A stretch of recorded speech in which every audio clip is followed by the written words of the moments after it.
નમસ્કાર ખેડૂત મિત્રો, ફરીવાર સ્વાગત છે આપણે ચેનલ કિસાન હેલ્પમાં. ખેડૂત મિત્રો, શું તમારે પણ આ વર્ષ મગફળીનું વાવેતર કરવાનું છે? તો આ વિડીયો ખાસ તમારા માટે છે. ઘણા ખેડૂત મિત્રો મગફળીનું વાવેતર કરે છે અને પાયામાં યોગ્ય ખાતર નાખીને ખૂબ સારું ઉત્પાદન પણ મેળવે છે. પણ ઘણા ખેડૂત મિત્રો મગફળીના પાયામાં યોગ્ય ખાતર નાખતા નથી, એટલે એમને ઉત્પાદન જોઈએ એવું નથી મળતું.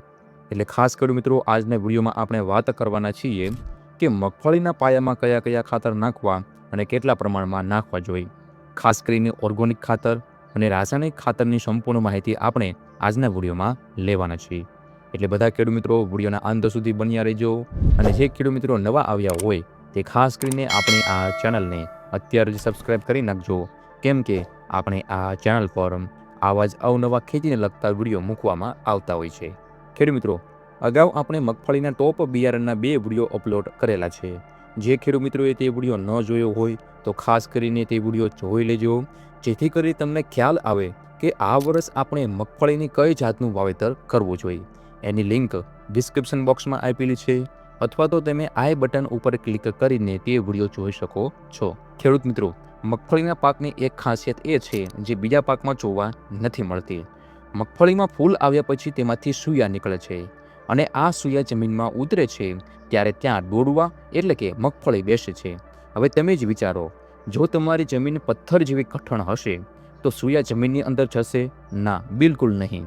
આપણે રાસાયણિક ખાતરોને અવારનવાર ઉપયોગ કરતા હોઈએ છીએ, એટલે જમીનો અત્યારે કઠણ થઈ ગઈ છે. આ જમીનને પોચી, ભરભરી અને ફળદ્રુપ બનાવવા માટે પાયામાં ઓર્ગોનિક ખાતર નાખવું હવે કોઈ વિકલ્પ નથી, પણ અનિવાર્ય બની ગયું છે. ઓર્ગોનિક ખાતર જમીનમાં હવાની અવરજવર વધારે છે અને ભેજ સંગ્રહ કરવાની શક્તિમાં પણ વધારો કરે છે. આપણે સૌરાષ્ટ્રના રાજકોટની જાણીતી કંપની કૃષ્ણપ્રિયા ઓર્ગોનિક ખેડૂતો માટે પાયાના ખાતરમાં 2 બેસ્ટ પ્રોડક્ટ લાવી છે. તેમાં સૌ પહેલું છે અમૃતા ગ્રીન ઓર્ગોનિક મેન્યુર. ખેડૂત મિત્રો, આ ખાતરની ખાસિયત એ છે કે એમાં તમને રાઇઝોબિયમ, એઝોટોબેક્ટર અને ફોસ્ફેટના ઉપયોગી બેક્ટેરિયા તમને ઓર્ગોનિક કાર્બનને વિપુલ પ્રમાણમાં સંગ્રહ કરવામાં આવ્યો છે. આ ખાતર સંપૂર્ણપણે દાણાદાર સ્વરૂપમાં છે, જે જમીનની છિદ્રાળુતા વધારે છે. જ્યારે તમે આ ખાતર પાયામાં નાખો છો ત્યારે એમાં રહેલા બેક્ટેરિયા જમીનમાં સક્રિય થઈ જાય છે અને હવામાંથી નાઇટ્રોજન ખેંચીને છોડને મૂળ સુધી પહોંચાડે છે. આ ઓર્ગોનિક મેન્યુર વાપરવાના ફાયદાની જો આપણે વાત કરીએ તો જમીનની ફળદ્રુપતા અને ઉત્પાદન ક્ષમતામાં સીધો વધારો કરે છે. એ જમીનમાં રહેલા અદ્રાવ્ય પોષક તત્વોને ઓગાળીને છોડને ઉપલબ્ધ કરાવે છે. આ ખાતર પાયામાં નાખવાથી છોડના મૂળનો વિકાસ ઝડપી થાય છે અને છોડ શરૂઆતથી જ તંદુરસ્ત રહે છે. આના વપરાશની માત્રાની જો ખેડૂત મિત્રો આપણે વાત કરીએ તો મગફળીના પાકમાં પાયામાં 1 એકરે 50 કિલોથી લઈ 150 કિલો સુધી વાપરી શકાય છે.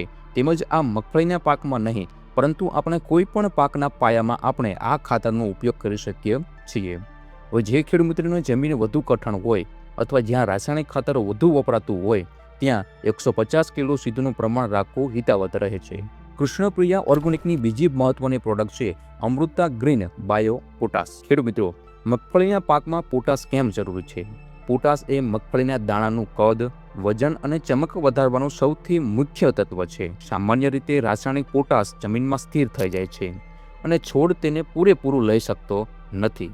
પણ આ બાયો પોટાશ એક કુદરતી જૈવિક શોધ છે જે જમીનમાં ફસાયેલા પોટાશને ગતિશીલ બનાવે છે. આ બાયો પોટાશ જમીનની કઠિનતા ઘટાડે છે અને માટીને નરમ બનાવે છે. આના ઉપયોગથી મગફળીના દાણાની ચમક, સ્વાદ અને કદમાં નોંધપાત્ર સુધારો તમને જોવા મળશે. પાયામાં આ ખાતર આપવાથી ડોડવાના દાણા પૂરેપૂરા ભરાય છે. ઘણીવાર મગફળી તૈયાર થઈ ગયા પછી દાણા નાના રહી જાય છે અથવા સુકાઈ જાય છે. આ પોટાશની ઉણપની નિશાની છે. અમૃતા ગ્રીન બાયો પોટાશ આ ઉણપને જૈવિક રીતે દૂર કરે છે.